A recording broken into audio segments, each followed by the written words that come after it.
started as a tragedy no one could ignore. A teenager, young, full of potential, gone in a way that didn't make sense.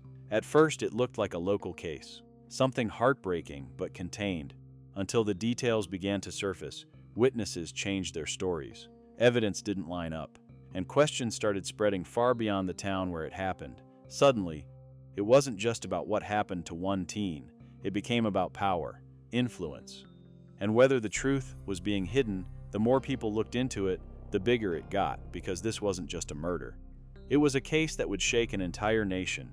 At the beginning, everything about the case seemed painfully familiar. A teenager had been found dead under circumstances that immediately raised concern. The kind of news that spreads quickly through a small community. Schools talking, parents worried, friends trying to process something that didn't feel real. In the early hours, details were limited. Authorities confirmed the death, but not much else. It was described as an ongoing investigation. Officials urged patience, and for a brief moment it seemed like this might follow the usual path. Questions, investigation, answers. But that didn't last, because almost immediately, things didn't add up. The timeline surrounding the teens' final hours was unclear. Reports about where they had been, who they were with, and what exactly happened started to conflict. Some witnesses described one version of events. Others told a completely different story. And those inconsistencies didn't stay quiet, they spread. Local conversations turned into online discussions. Posts began circulating, pointing out contradictions. People started comparing statements, analyzing small details, trying to piece together what might have actually happened. And that's when the case began to shift. It stopped being just a local tragedy and started becoming something much bigger, because one detail stood out more than anything else. The people connected to the case weren't ordinary. There were names involved, families with influence, connections, and visibility. Individuals whose backgrounds raised questions about whether the investigation would unfold fairly. At first, it was just speculation, but then came the delays. Information that should have been released wasn't. Statements that should have been clear felt vague. Stats that should have been immediate seemed slow. And that's when suspicion turned into something stronger, doubt. People began asking a different kind of question. Not just what happened, but what wasn't being said. Why were there gaps in the timeline? Why did witness accounts keep changing? And most importantly, was someone being protected? Meanwhile, investigators continued working, but now under a level of scrutiny that changed everything. Every move was being watched. Every decision was being questioned. Every delay was being interpreted. And in the middle of all that, the case itself became harder to control. Because when public attention reaches that level, it doesn't just observe, it influences. Leaked information began appearing online, some of it accurate, some of it completely wrong. Names were shared, then retracted. Theories formed and spread faster than facts could be confirmed.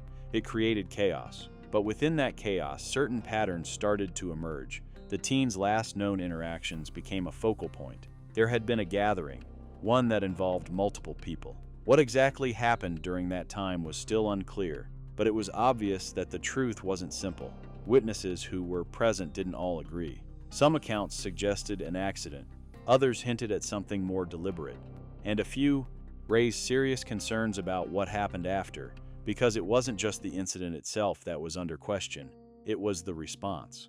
What people did or didn't do in the moments that followed, who called for help, who waited, who left. Those details began to matter just as much as the event itself. And as investigators dug deeper, they weren't just looking at a single moment anymore. They were looking at behavior, at decisions, at actions that could reveal intent.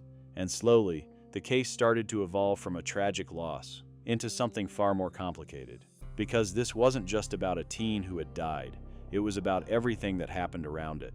And the more those layers were pulled back, the more it began to look like this case wasn't just tragic, it was deeply troubling.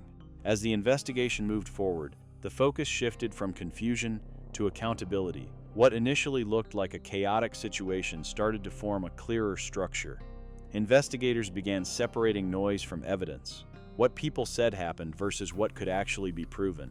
And that's where the case took its most serious turn. Because once the timeline was reconstructed, certain actions stood out. Actions that didn't align with panic or confusion, but suggested something else entirely. The moments after the incident became just as critical as the incident itself. Who stayed? Who left? who called for help, and how long it took. These weren't small details anymore. They were central to understanding what really happened. Pawn records revealed gaps that couldn't be ignored. Witness statements, when compared side by side, showed contradictions that were too consistent to be accidental. And physical evidence began to challenge the idea that this was simply a tragic mistake. It pointed toward something more serious. Meanwhile, public pressure continued to build. The case had now crossed into national attention. News outlets picked it up. Online discussions intensified. People weren't just following the story, they were demanding answers. And that pressure had an impact. Authorities who had initially been cautious were now forced to act with greater transparency. Updates became more frequent, statements more direct, and slowly, the investigation began to move with a sense of urgency that hadn't been there before. But urgency doesn't mean shortcuts. Behind the scenes, everything was still being handled carefully. Because in a case like this, every decision had to hold up. Not just in public opinion, but in court. That's when the charges came. They didn't arrive all at once, and they weren't simple. Different individuals faced different levels of responsibility. Some were accused of direct involvement. Others were linked to actions that happened afterward. Decisions that may not have caused the event, but influenced its outcome. And that's what turned this from a tragic case into a national scandal. Because it wasn't just about what happened to the teen, it was about how people responded, about whether the truth had been delayed, about whether influence played a role, and about whether justice would have been different if no one had been watching. Those questions didn't disappear with the charges. They stayed. Even as the legal process moved forward, people continued to debate the deeper issues behind the case. Not just guilt or innocence, but fairness, transparency, accountability. And for the victim's family, those broader discussions mattered, but not as much as the one thing they had been waiting for from the beginning: clarity, an understanding of what happened in those final moments, a recognition that their loss wasn't being minimized or overlooked, and a path toward justice that didn't depend on public pressure to move forward. Because at the center of all the headlines, all the debates, all the speculation, there was a life, a teenager whose story became something much bigger than it should have been. And maybe that's what makes this case so difficult to forget. Not just the tragedy itself, but everything that followed, the delays, the questions, the feeling that the truth had to fight its way to the surface. In the end, this wasn't just a case about a single moment. It was about a system being tested, about whether justice can remain consistent even when attention, influence, and public scrutiny collide. And while the legal outcome may eventually bring closure, the impact of this case goes beyond that, because it leaves behind a question that doesn't have an easy answer. Would the truth have come out if no one was watching? If this story made you think about how easily the truth can get complicated, how quickly a case can turn into something bigger than itself, then you're already seeing what most people don't. Because some stories aren't just about what happened.